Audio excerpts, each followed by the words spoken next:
The morning sun cast long shadows across Windsor Castle as Catherine, Princess of Wales, stood at her bedroom window, watching the early mist rise from the grounds. Her reflection in the glass showed a woman who had aged beyond her years in recent months, the weight of responsibility and personal loss etched in the fine lines around her eyes. She pressed her palm against the cool window pane, thinking of how different this day would have been just 2 years ago. William stirred behind her, and she could hear him checking his phone for the inevitable flood of messages from palace staff, government officials, and family members. The rhythm of their mornings had changed so dramatically since the Queen's passing, and now with King Charles's health declining, every day brought new challenges that tested not just their public roles, but their private strength as a couple. "The children are asking questions again," Catherine said softly, not turning from the window. "George understands more than he lets on, but Charlotte keeps asking when Grandpa will feel better. And Louis." She paused, her voice catching slightly. "Louis drew him a picture yesterday of all of us together, with a big rainbow over our heads. He said it would make Grandpa's heart happy." William rose from bed and crossed to stand behind her, his hands gently resting on her shoulders. Even through the cotton of her nightgown, she could feel the tension in his touch. "We'll find the right words," he said, though uncertainty colored his voice. "We always do." But Catherine knew, as did William, that this situation was unlike anything they had faced before. The palace had been their world for over a decade now, but the past 18 months had transformed it from a place of tradition and ceremony into something that felt more like a pressure cooker. Every decision carried enormous weight, every public appearance was scrutinized for signs of the stress they were under, and every private moment felt borrowed against the demands of duty. The phone on William's nightstand rang, its sharp tone cutting through the quiet morning. They both knew without looking that it would be his private secretary, bringing news that would likely reshape their day entirely. William answered on the second ring, his voice immediately shifting into the formal tone he used for official business. Catherine listened to the one-sided conversation, picking up fragments that told her everything she needed to know. Words like earlier than expected, arrangements, and public statement floated toward her, each one adding another layer to the weight she already carried. When William finally hung up, the silence stretched between them like a chasm. "Dad wants to see us," William said finally. "This morning. He says there are things he needs to discuss while he's still." He couldn't finish the sentence, and Catherine understood why. Acknowledging the reality of Charles's condition out loud made it impossible to maintain the careful hope they had been clinging to. Catherine turned from the window and moved to her dressing table, beginning the familiar ritual of preparing for another day in the public eye. Her hands moved automatically through her morning routine, but her mind was elsewhere, thinking about the children sleeping peacefully in their rooms, unaware that their world was about to shift again. George, at 11, had already shown such maturity in handling the changes in their family, but she worried about the burden of understanding that came with being the future heir. Charlotte, with her fierce spirit and protective instincts, often seemed to sense when something was wrong even before they told her. And Louis, still so young at 6, brought a lightness to their days that felt increasingly precious.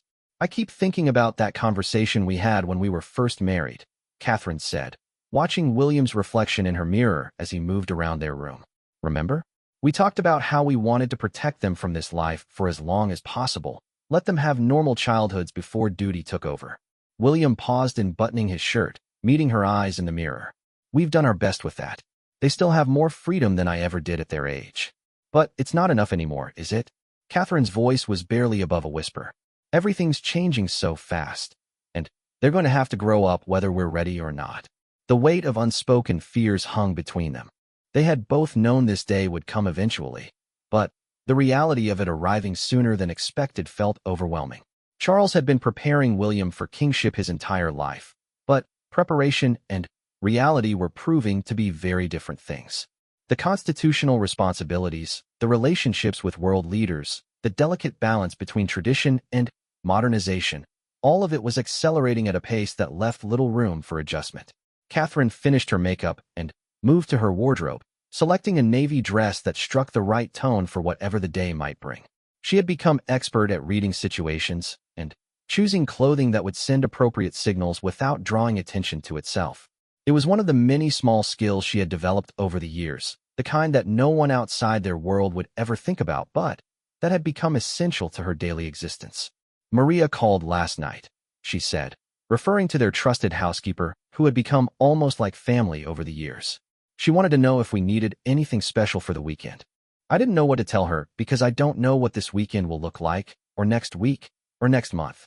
William sat heavily in the chair by their fireplace, suddenly, looking older than his 41 years. I had a dream last night that I was standing in Westminster Abbey, and everyone was looking at me expectantly, but I couldn't remember why I was there or what I was supposed to do. When I woke up, I realized it wasn't really a dream at all. The honesty in his admission made Catherine's heart ache. She moved to kneel beside his chair, taking his hands in hers. They were cold despite the warmth of the room, and she could feel the slight tremor that he tried so hard to hide from everyone else. "We'll face it together," she said firmly. "Whatever comes, we'll face it together. We always have. But what if together isn't enough?" The question escaped before William could stop it, revealing the depth of his fears. "What if I'm not ready? What if I can't be what the country needs?" Catherine squeezed his hands tighter. "You're not doing this alone. You have me. You have the children. You have advisors who have spent their entire careers preparing for this moment. And you have something your father never had at this age. You have experience. You've been doing this work for years now. You know what it means to serve." A soft knock at their door interrupted the moment. William called for whoever it was to enter, and their private secretary appeared with the cautious expression that had become all too familiar. "Your Royal Highnesses, forgive the intrusion, but His Majesty is asking to see you as soon as possible. He's had a difficult night, and the doctors feel it would be best not to delay any important conversations." Catherine felt her stomach drop. The careful euphemisms told her everything she needed to know about Charles's condition. She looked at William and saw her own fear reflected in his eyes, but also saw something else, a steel resolve that reminded her why she had fallen in love with him in the first place. "Of course," William said, standing and straightening his jacket. "Please let His Majesty know we'll be there within the hour. And arrange for someone to stay with the children. I don't want them to worry if we're gone longer than expected." After their secretary left, Catherine and William finished preparing in silence, each lost in their own thoughts about what the coming conversation might bring. Catherine found herself thinking about the early days of their relationship, when the biggest challenge they faced was managing media attention and finding time for private moments. How naive they had been to think those were real problems. She remembered their engagement interview, when they had spoken so confidently about their future together, about how they would support each other through whatever challenges came their way. They had meant every word, but they couldn't have imagined the true weight of what lay ahead. As they prepared to leave their private quarters, Catherine caught sight of a photograph on William's dresser, a candid shot from their wedding day that someone had captured during a quiet moment between the ceremony and the reception. In it, they were looking at each other with expressions of pure joy and anticipation, completely unaware of anyone else around them. It felt like a lifetime ago. "Ready?" William asked, offering her his arm in the gesture that had become second nature after years of public appearances together. "No," Catherine replied honestly, "but let's go anyway." They walked through the corridors of Windsor Castle, their footsteps echoing off the stone walls that had witnessed centuries of royal drama, triumph, and tragedy. Catherine thought about all the other couples who had walked these same halls, facing their own impossible choices and unimaginable pressures. The weight of history felt both comforting and overwhelming. As they approached Charles's private apartments, Catherine could hear the low murmur of voices, doctors, private secretaries, and other officials whose presence confirmed her worst fears about the urgency of this meeting. She squeezed William's arm, drawing strength from his steadiness even as she offered her own. The door opened before they could knock, and they were ushered into a sitting room where Charles waited, looking friendlier than Catherine had seen him just days before. But his eyes were clear and determined, and she realized that whatever conversation was about to take place would change everything for their family forever. The morning sun that had seemed so peaceful from their bedroom window now felt like it was marking the end of one chapter of their lives and the beginning of something entirely unknown. Catherine took a deep breath and prepared to step forward into whatever came next, knowing that the only certainty was that she and William would face it together, just as they always had. The sitting room felt smaller than usual with so many people present, though Charles had clearly made an effort to keep the gathering as intimate as possible. Besides the king himself, only his most trusted advisors were present, along with his personal physician, whose grave expression told Catherine everything she needed to know about why they had been summoned so urgently. Charles rose slowly from his chair as they entered, and Catherine was struck by how much effort the simple gesture required. Just 3 months ago, he had been energetic and optimistic about his treatment, making plans for the summer and discussing upcoming state visits. Now he moved like a man who understood that time was not on his side. "William, Catherine," Charles said, his voice still strong despite his physical frailness. "Thank you for coming so quickly. Please, sit down. We have much to discuss." Catherine settled into the chair across from her father-in-law, studying his face for clues about what was coming. She had grown genuinely fond of Charles over the years, appreciating his dedication to causes he believed in and his efforts to modernize the monarchy while respecting its traditions. More importantly, she had seen how much he loved William and the grandchildren, how he lit up when they visited, how carefully he had tried to prepare William for the responsibilities that would one day be his. "I've asked Dr. Harrison to join us because I want you both to understand the full scope of what we're facing," Charles began, nodding toward his physician. "I know we've all been hoping for better news, but the reality is that my condition has progressed more rapidly than anyone anticipated." Dr. Harrison leaned forward, his expression professionally compassionate, but unflinchingly honest. "Your Royal Highnesses, His Majesty's latest tests show that the treatment options we've been pursuing are no longer effective. We're looking at weeks rather than months, and it's important that arrangements be made accordingly." The words hung in the air like a death sentence, which Catherine realized they essentially were. She felt William's hand find hers, his grip tight enough to be almost painful, but she welcomed the connection. She watched her husband process the news, seeing the moment when hope finally gave way to acceptance. "How long do we have to prepare?" William asked, his voice remarkably steady given the circumstances. "It's difficult to say precisely," Dr. Harrison replied. "His Majesty is determined to fulfill certain obligations, and we're doing everything possible to support that goal. But, realistically, we should be thinking in terms of days for active engagement, perhaps a week or two at most." Charles straightened in his chair, summoning the authority that had served him throughout his life. "Which is why we need to discuss the immediate transition. William, you've been preparing for this your entire life, but the reality is happening faster than any of us wanted. The constitutional requirements are clear, but there are also practical considerations that we need to address." Catherine found herself thinking about the children again, wondering how they would explain this to them, how they would help them understand that their grandfather was dying and their father was about to become king. The magnitude of the change felt overwhelming, not just for William, but for their entire family. "The Prime Minister will need to be informed immediately," Charles continued. "The Archbishop of Canterbury has already been briefed, and arrangements for the coronation will need to begin as soon as—" He paused, unable to finish the sentence that would acknowledge his own death. "Father," William said gently, "we don't need to discuss all of this right now. You should focus on resting, on being comfortable." "No," Charles said firmly. "This is exactly what we need to discuss. I won't leave you unprepared, William. I won't make the same mistakes that were made when your grandmother died. We have time to do this properly, and we're going to use every moment of it." Catherine admired his determination even as her heart broke for what he was going through. She thought about Elizabeth II, who had ruled for 70 years before her death, and how the transition to Charles had felt sudden despite decades of preparation. Now they were facing another transition, this one even more unexpected and rushed. "What about the children?" Catherine asked, speaking for the first time since they had sat down. "How do we help them understand what's happening?" Charles's expression softened immediately. "George is old enough to comprehend most of it, and he'll need to understand his new position in the succession. Charlotte and Louis will need gentler explanations, but they should hear it from you and William, not from news reports or overheard conversations." The weight of that responsibility felt crushing. Catherine thought about George, who was already showing signs of understanding the weight of his future role and how this acceleration of events would affect him. She thought about Charlotte's fierce protective instincts and how she would worry about her parents taking on even greater responsibilities. And Louis, still so young and carefree, would struggle to understand why his grandfather couldn't get better despite the best doctors in the world. "We'll need to consider their security as well," one of Charles's advisors interjected.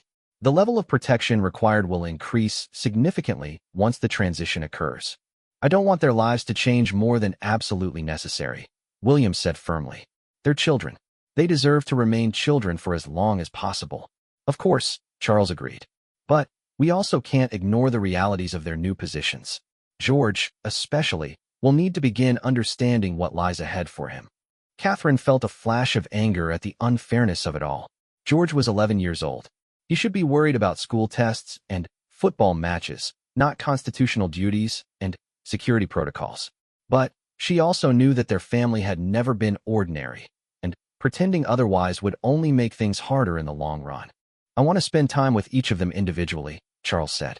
Not to frighten them, but to say goodbye properly and to tell them how proud I am of who they're becoming. Would that be possible? Of course, Catherine replied immediately. They would treasure that time with you. She thought about how the children had always lit up around their grandfather, how he had made an effort to be present for important moments in their lives despite his increasing responsibilities as king. He had taught George about duty and service while also encouraging his love of flying. He had supported Charlotte's interest in horses and her strong opinions about everything from environmental conservation to social justice. And, with Louis, he had simply enjoyed the uncomplicated joy that a young child could bring to any situation. There are also practical matters to consider, Charles's private secretary said quietly. The logistics of the transition, the coordination with government officials, the international implications. The Commonwealth realms will need to be notified, and there are ceremonial requirements that can't be delayed indefinitely. William nodded, his expression growing more serious as the reality of what he was about to inherit became clearer. I understand. What do you need from me? Your presence, mostly, Charles replied. I want to walk through the most critical decisions with you while I still can. The relationships with heads of state, the ongoing constitutional issues, the modernization initiatives that were already in progress. I don't want you to start from nothing. Catherine watched her husband absorb this information, seeing the transformation that was already beginning to take place. William was naturally suited to leadership, but she could see him mentally preparing for a level of responsibility that would touch every aspect of their lives. Nothing would be the same after this transition.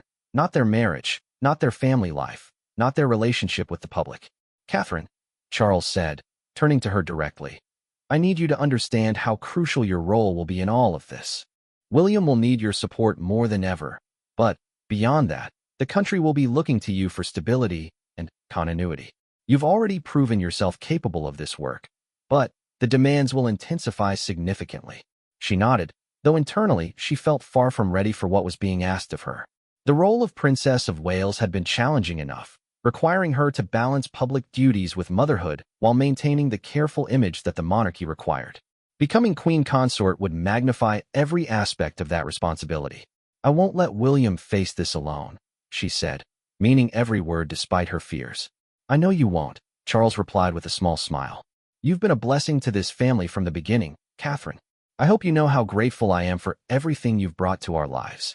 The emotion in his voice nearly undid her composure, and she had to blink back tears as she thanked him. She thought about their relationship over the years, how he had welcomed her into the family despite the enormous scrutiny that came with William's choice of bride. He had been patient with her learning curve, supportive during difficult moments, and genuinely pleased by her growing confidence in her public role.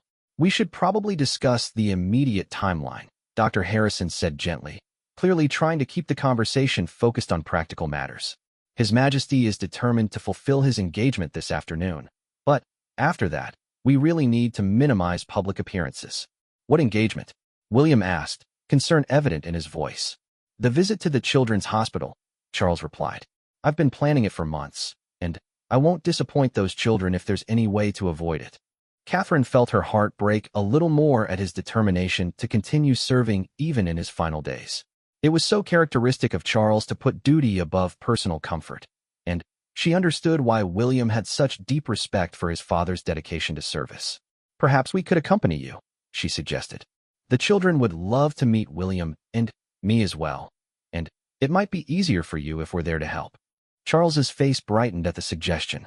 That would be wonderful, and it would give the public a chance to see us all together, which might help with the transition when the time comes. William squeezed Catherine's hand, and she knew he was thinking the same thing she was, that this might be one of the last times they would appear together as a family before everything changed forever.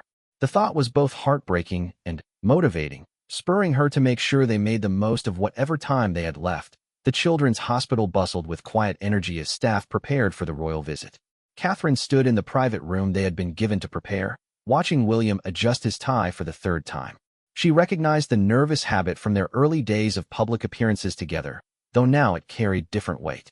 Every public moment felt more significant knowing that Charles was using precious energy he didn't have to spare. "Stop fidgeting," she said gently, reaching up to smooth his collar. "You look fine. I keep thinking about how this is probably Dad's last official engagement," William admitted quietly. He should be resting, not worrying about hospital visits and public appearances. Catherine understood his conflict. She had learned over the years that duty and family rarely aligned perfectly, and today was proving to be one of those impossible balancing acts. Charles was determined to fulfill this commitment, partly because he genuinely cared about the charity work, but also because he wanted to maintain normalcy for as long as possible. A soft knock interrupted her thoughts, and Charles's private secretary entered with an update. "His Majesty is ready to proceed. The children have been gathered in the main playroom, and the hospital staff are prepared for your arrival." Catherine took a deep breath, switching into the public persona she had perfected over years of practice. The ability to compartmentalize her personal emotions during official duties had become second nature, though today it felt more challenging than usual. She thought about the children they were about to meet, many of them facing their own health battles, and resolved to focus on bringing them joy rather than dwelling on her family's private struggles. The walk through the hospital corridors reminded Catherine of countless similar visits over the years.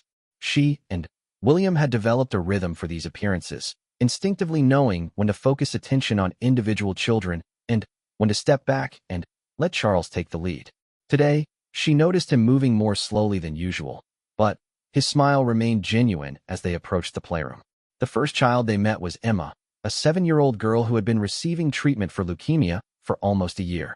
She had prepared a drawing specifically for Charles, a colorful picture of the palace with stick figures representing the royal family standing in front. Catherine watched Charles's face as Emma explained each figure in her drawing, his expression showing genuine delight despite the exhaustion she knew he was fighting. "This one is you," Emma said, pointing to a figure wearing what appeared to be a crown made of yellow crayon. "And this is Prince William and Princess Catherine, and these are their children. I made them all happy because I wanted you to be happy too." Catherine felt tears threatening as Charles knelt down to Emma's level, accepting the drawing with obvious emotion. "This is beautiful, Emma. I will treasure it always. Tell me, what's your favorite thing about being here at the hospital?" "The nurses are really nice," Emma replied seriously. "And they let me stay up late sometimes to watch movies. My mom says I'm very brave, but I don't feel brave all the time." "Well," Charles said conspiratorially, "I'll tell you a secret. Being brave doesn't mean you're not scared. It means you keep going even when you are scared. And from what I can see, you're one of the bravest people I've ever met." Catherine watched this exchange with growing admiration for Charles's ability to connect with children, even in his weakened state. She thought about her own children at home, probably doing their schoolwork or playing in the gardens of Windsor, unaware that their grandfather was saying goodbye in his own way. William had moved to chat with a group of older children who were eager to hear about his helicopter piloting experience. Catherine could see him relaxing into the familiar rhythm of these visits, his natural ease with young people evident as he answered their questions about flying and shared stories about his air ambulance work. As they moved through the room, Catherine found herself paired with a teenage girl named Sophie, who was recovering from surgery to repair a heart defect. Sophie was remarkably articulate about her experience, explaining the medical procedures she had undergone with the matter-of-fact attitude that children often develop when dealing with serious illness. "Do you ever get scared about your royal duties?" Sophie asked unexpectedly. "I mean, everyone's always watching you and expecting you to be perfect." The question caught Catherine off guard with its directness. "Sometimes," she admitted honestly. "But I've learned that it's okay to be nervous as long as you remember why you're doing something. We're here today because we care about you and the other children, and that makes any nervousness worth it. My mom says you used to be just a regular person before you married Prince William," Sophie continued. "Does that make it easier or harder?" Catherine considered the question carefully. "Both, I think. It means I remember what it felt like to have a different kind of life, which helps me understand what other people are going through. But it also means I had to learn everything about this role from scratch, which was sometimes overwhelming." "Well, I think you're doing a good job," Sophie declared with the confidence that only teenagers could muster. My gran says you're much more normal than the old royals used to be. The comment made Catherine smile despite the emotional weight of the day. She thought about how strange it was to be called normal while standing in a hospital playroom, preparing for her husband to become king and wondering how to explain death to her children. Nothing about their life felt normal from the inside, but she was grateful that their efforts to remain relatable were being recognized. Across the room, she could see Charles sitting with a young boy who was showing him a complex Lego construction. The sight reminded her of similar scenes with her own children, and she realized that these interactions with young people had always been some of Charles's favorite aspects of his public role. He had a genuine gift for connecting with children, perhaps because his own childhood had been so formal and isolated. As the visit continued, Catherine noticed Charles beginning to tire more visibly. His movements became more deliberate, and she could see him carefully managing his energy to make it through the remainder of the engagement. William noticed too, and they began subtly steering the visit toward its conclusion without making it obvious to the children or the hospital staff. The final portion of their visit involved a tour of the hospital's new wing, which had been funded partly through donations from the Royal Foundation. Catherine found herself walking beside Dr. Martinez, the hospital's chief pediatrician, who spoke enthusiastically about the improvements the new facilities would make possible. The children you met today are all doing remarkably well, Dr. Martinez said as they walked. Emma should complete her treatment successfully, and Sophie's surgery was entirely successful. It makes such a difference to them to have visits like this, to feel that people care about their experiences. They're incredible, Catherine replied sincerely. Their strength and optimism are truly inspiring. Children are often more resilient than adults give them credit for, the doctor observed. They face difficulties with a directness that adults sometimes lose. I imagine your own children must be quite remarkable, given the unique circumstances they're growing up in. Catherine thought about George, Charlotte, and Louis, wondering how they would handle the changes coming to their family. They are remarkable, she agreed, though I sometimes worry about asking too much of them too soon. Children often surprise us with what they're capable of handling, Dr. Martinez said kindly. The key is making sure they feel supported and loved, which I'm sure they do. As they completed the tour and prepared to leave, Charles insisted on taking a few moments to thank the hospital staff personally. Catherine watched him shake hands with nurses, doctors, and administrators, expressing genuine gratitude for their work with the children. His dedication to acknowledging the people who made these visits possible had always impressed her, and today it felt particularly poignant. The car ride back to Windsor Castle was unusually quiet. Charles sat with his eyes closed, clearly exhausted from the effort of maintaining his public persona throughout the visit. William and Catherine exchanged glances, both understanding that they had just witnessed something significant, possibly Charles's final public engagement as king. The drawing Emma made, Charles said suddenly, opening his eyes. I want to make sure it's preserved properly. Perhaps we could have it framed for display somewhere in the castle. Of course, William replied immediately. That's a lovely idea. Catherine thought about the simple crayon drawing of their family, all depicted as happy stick figures standing together in front of the palace. It seemed like such an innocent representation of their lives, so different from the complex reality they were actually living.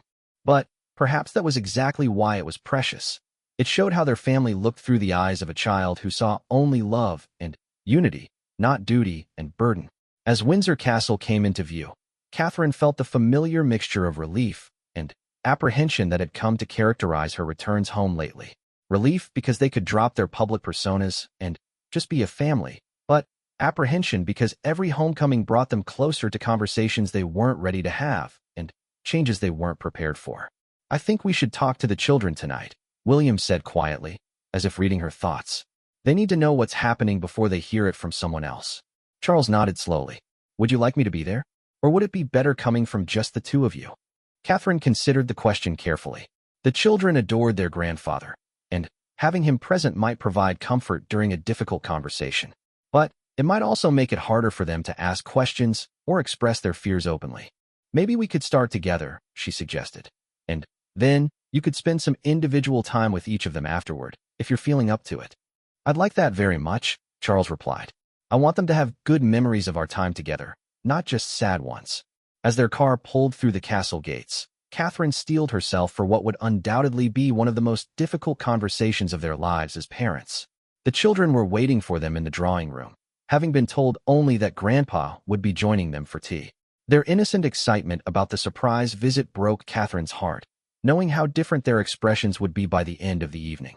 But, as challenging as the conversation would be, she knew it was necessary. Their family was about to change forever, and the children deserved to hear the truth from the people who loved them most, surrounded by the security of home, and the promise that whatever came next, they would face it together. The drawing room at Windsor Castle had been arranged with particular care for the family gathering. Catherine noticed that the staff had brought in extra cushions and moved the furniture to create a more intimate setting, probably sensing the importance of this evening without being told the specifics. The late afternoon light filtered through the tall windows, casting a warm glow over the space where 3 generations of the royal family would soon share one of their most difficult conversations. George arrived first, still wearing his school uniform and carrying a book about aircraft that he had been reading during his free time. At 11, he had developed an intense interest in aviation that reminded Catherine of William's own passion for flying. She watched him settle into his usual chair near the fireplace, opening his book but glancing frequently toward the door as he waited for his siblings and grandfather to arrive. Charlotte bounded in next, her school blazer askew, and her hair slightly mussed from what had clearly been an energetic afternoon. At 9, she possessed an intensity and curiosity that both delighted and sometimes overwhelmed her teachers. She immediately sensed that something unusual was happening, her sharp eyes taking in the formal arrangement of the room and her parents' careful expressions. "Are we in trouble?" she asked directly, settling onto the sofa next to Catherine. "Because Marcus Thompson said something about Grandpa being sick, and I told him he was wrong. But then, Miss Henderson had that look she gets when she knows something we don't." Catherine felt her heart sink at the realization that rumors were already circulating at the children's school. Despite all their efforts to maintain privacy around Charles's condition, the reality of their public position meant that complete secrecy was impossible. She exchanged a quick glance with William, understanding that this conversation had become even more urgent than they had anticipated. Louis appeared last, having been retrieved from his afternoon art class where he had been working on a painting of the castle gardens. At 6, he still possessed the uncomplicated joy of early childhood, unaware of the weight that his older siblings were already beginning to sense. He climbed onto William's lap without hesitation, chattering about his painting and the butterfly he had seen during outdoor time. "Is Grandpa coming to see my painting?" Louis asked eagerly. "I made it extra colorful because he likes bright things." "Yes, darling," Catherine replied softly. "Grandpa will be here soon, and I know he'll love to see your artwork." Charles arrived moments later, moving more slowly than usual, but smiling genuinely at the sight of his grandchildren. He had changed from his formal attire into more casual clothes, understanding that this conversation would be easier for the children if it felt like a family gathering rather than an official meeting.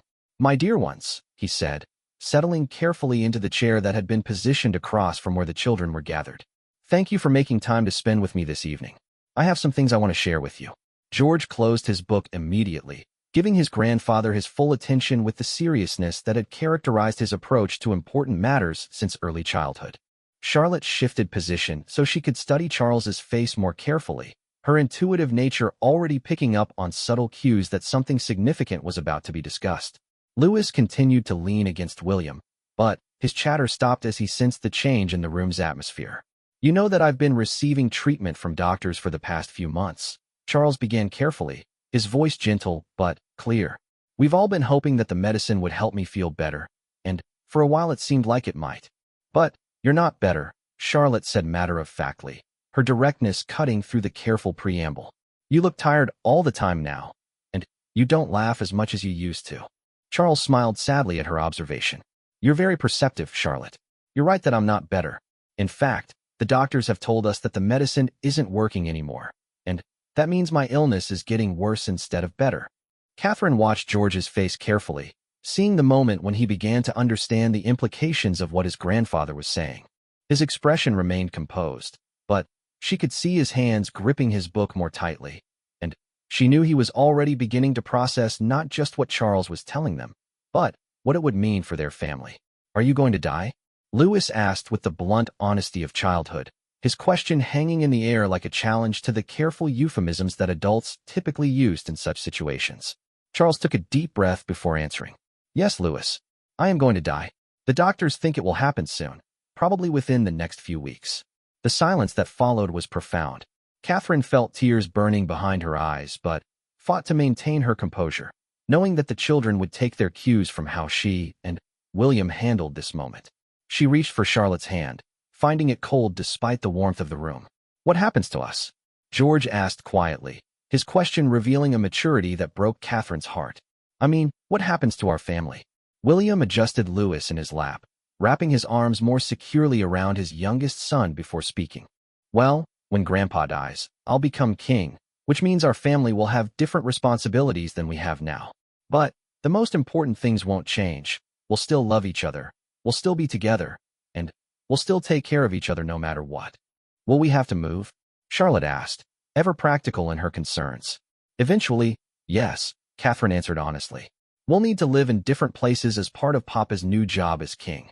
But those changes won't happen right away, and we'll make sure you're prepared for anything that's different." Louis had been listening intently, his young mind working to understand concepts that were far too complex for his age. "If Papa becomes the king, does that mean I have to be a prince forever?" The innocence of his question brought the first genuine smile Catherine had felt all day. "You're already a prince, sweetheart," she explained gently. "That won't change.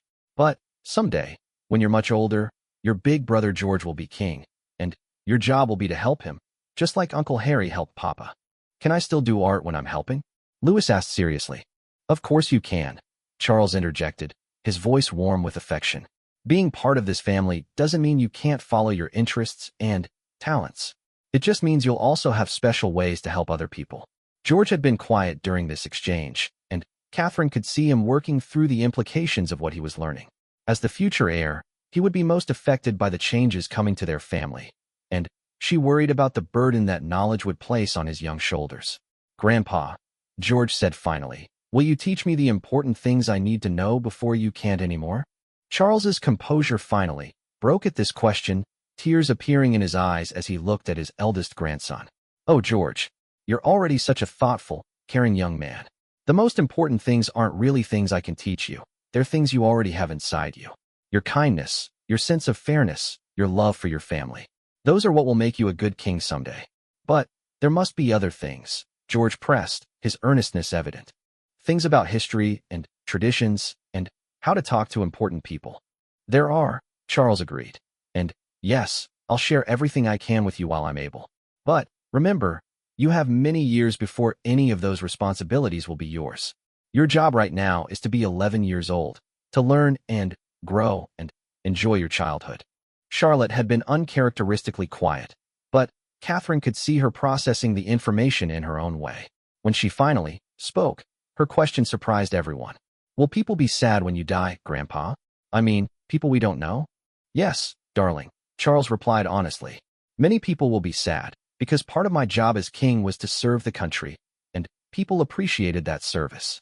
Then, we'll be sad together," Charlotte declared with the fierce loyalty that characterized her approach to everything. "All the people in the country will be sad, and we'll be sad, and we'll all understand each other." Her perspective on shared grief showed a wisdom beyond her years, and Catherine realized that Charlotte had instinctively understood something about the public nature of their private loss that would be crucial in the weeks ahead. Their mourning would not be theirs alone. It would belong, in part, to the entire nation.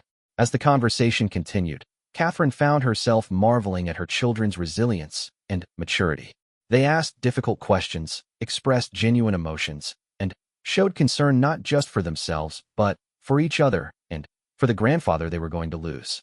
She thought about how different their childhood was from any normal family experience, but also about the unique strengths they were developing as a result. "I want you all to know," Charles said as the evening drew toward a close, "that being your grandfather has been one of the greatest joys of my life. Watching you grow, seeing your personalities develop, sharing in your interests and achievements, these have been precious gifts to me." "We love you too, Grandpa," Louis said simply, climbing down from William's lap to go give Charles a hug.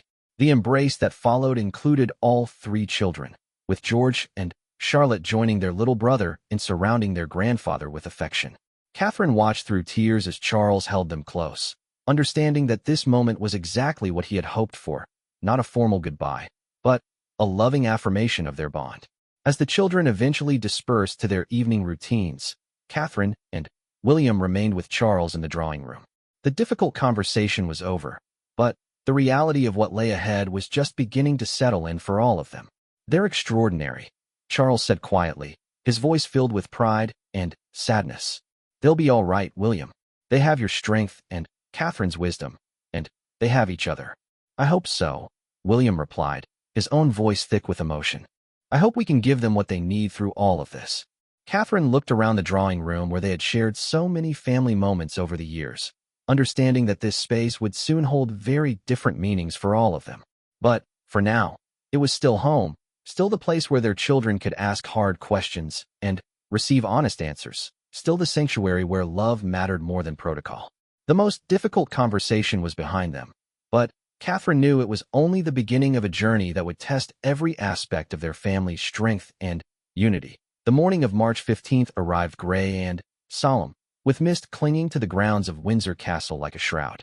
Catherine stood at the same bedroom window where this journey had begun just 10 days earlier, but everything had changed.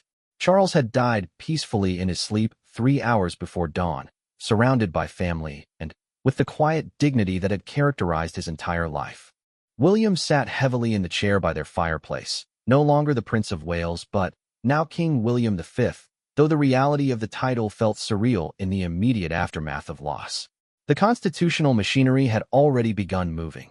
The Prime Minister had been notified, the Archbishop of Canterbury was en route to Windsor, and, somewhere in London, officials were preparing the formal proclamation that would make William's accession official. "The children?" William asked quietly, his voice hoarse from the emotional toll of the night. "Still sleeping," Catherine replied, though she knew that wouldn't last much longer. Soon they would need to wake George, Charlotte, and Louis with the news that their grandfather was gone, and their father was now king. The conversation they had dreaded was upon them, arriving with the kind of brutal efficiency that characterized royal transitions throughout history. A soft knock interrupted their quiet moment, and William's private secretary entered with the careful expression that had become familiar over the past weeks. "Your Majesty," he said, the title sounding strange to all of them. "The Prime Minister is requesting an audience at your earliest convenience. The cabinet will need to be briefed, and there are constitutional requirements that cannot be delayed." Catherine watched William absorb the formal address, seeing him mentally shift into the role that had been thrust upon him far sooner than anyone had anticipated. She thought about the man she had married, who had spent years preparing for this moment while hoping it would remain far in the future.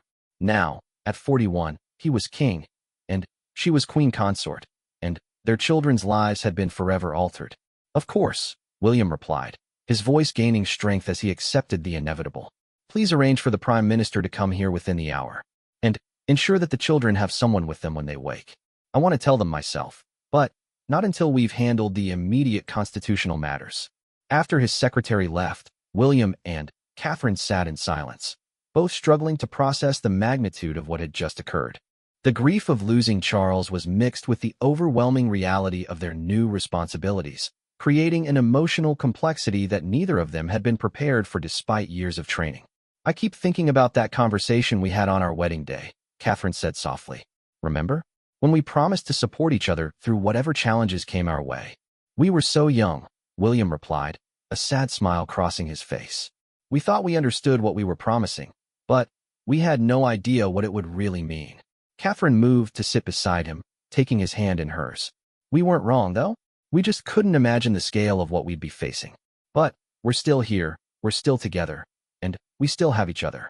The sound of footsteps in the corridor announced the arrival of more officials, and Catherine realized that their brief moment of private mourning was coming to an end. From this point forward, their grief would be public property, managed according to centuries of tradition and constitutional requirement. The personal and the political had always been intertwined in their lives, but never as completely as they would be in the weeks ahead. "Your Majesty, Your Majesty," the Archbishop of Canterbury said as he was shown into their sitting room, the repeated title a reminder of how everything had changed. "Please accept my deepest condolences on your loss, and my commitment to support you through the transition ahead." Catherine found it surreal to be addressed as Your Majesty for the first time. She had spent years preparing for this eventual reality, but the actual moment of transition felt nothing like her expectations. Instead of a grand ceremony or formal announcement, she was simply sitting in her nightgown and dressing robe, having been transformed by the simple fact of Charles's death into someone entirely different in the eyes of the world. The next several hours passed in a blur of constitutional formalities and practical arrangements. The Prime Minister arrived with a small delegation of senior officials, all of whom needed to be briefed on the transition plans that had been prepared for this eventuality. Catherine listened as they discussed proclamation ceremonies, periods of mourning, and the timeline for Charles's funeral, all while trying to maintain the composure expected of a new queen. Meanwhile, the children had been gently awakened and told the news by their longtime nanny, Maria, who had been with the family since George's birth. Catherine could hear their muffled voices from down the corridor, and her heart ached knowing that they were processing their grandfather's death while also trying to understand what it meant for their own lives. The children will need to make a brief public appearance, the Prime Minister said gently. Nothing extensive, but the public will want to see that the family is united during this transition. They're children, Catherine replied firmly, surprising herself with the authority in her voice. They're grieving children who have just lost their grandfather. Any public appearances will be carefully considered and appropriately limited. The Prime Minister nodded respectfully, and Catherine realized that something fundamental had shifted in how others related to her. She was no longer offering opinions as the Prince of Wales's wife. She was making decisions as Queen Consort, and those decisions carried weight that she was still learning to wield. When the officials finally departed, William and Catherine went to find their children in the nursery where they had gathered with Maria and some of their favorite toys and books. The sight of George trying to comfort Charlotte while Louis sat quietly with his stuffed elephant broke Catherine's heart anew. They looked so young and vulnerable, yet she could already see them trying to be strong for each other. "Papa," George said as soon as he saw William, "Maria told us about Grandpa. I'm sorry you have to be king now when you're sad." The simple compassion in his 11-year-old voice nearly undid William's composure. He sat down on the floor with his children, gathering them close in a way that felt both natural and desperately necessary. "Thank you, George," William said softly. "You're right that I'm sad about losing Grandpa. We're all sad. But I also want you to know that even though things are going to change for our family, the most important things will stay the same. We'll still love each other, we'll still take care of each other, and we'll still be a family." "Will we have to live somewhere different?" Charlotte asked, echoing her earlier concerns. "Eventually, yes," Catherine replied honestly. "But not right away, and not until we're all ready for the change. The most important thing right now is that we're together." Louis, who had been quietly processing the conversation, suddenly looked up at William with a serious expression. "Papa, if you're the king now, do I have to call you something different?" The innocence of his question brought the first genuine laughter they had shared in hours. "No, sweetheart," William assured him. "To you, I'll always just be Papa." As they sat together on the nursery floor, surrounded by the familiar comfort of toys and books and family photographs, Catherine felt a moment of clarity about what lay ahead. Yes, their lives would change dramatically. Yes, they would face challenges and pressures that most families could never imagine. But they would face them together with the love and support that had sustained them through every other difficult moment in their marriage. The weeks that followed Charles's death were indeed challenging, filled with the complex logistics of a royal funeral, the constitutional requirements of William's formal accession, and the delicate process of helping the children adjust to their new reality.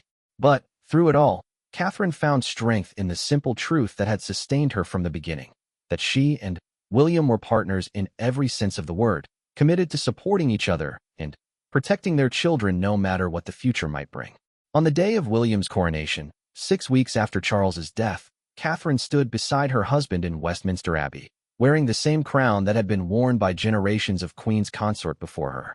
As she looked out at the assembled congregation representing centuries of tradition and the promise of the future, she thought about the conversation they had shared on their wedding day about supporting each other through whatever challenges might come. They had kept that promise through public scrutiny and private loss, through the weight of duty and the joy of family life. Now, as king and queen, they would continue to keep it, knowing that their love for each other and their children remained the foundation upon which everything else was built. The boy who had once wondered if he would be ready to be king had become a man who understood that readiness was less important than commitment. The girl who had worried about living up to the expectations of royal life had become a woman who knew that authenticity and compassion mattered more than perfection. Together, they stepped forward into a future that would undoubtedly bring new challenges, but which they would meet as they always had, united in love, strengthened by adversity, and devoted to the service that had called them both to lives they could never have imagined but had learned to embrace with grace and determination. The story of their sorrow had become the beginning of their reign, marked not by the pomp and circumstance that typically characterized royal transitions, but by the simple human truth that love endures even in the face of overwhelming loss. As they left Westminster Abbey as the newly crowned king and queen, Catherine knew that whatever lay ahead, they would face it together, just as they always had.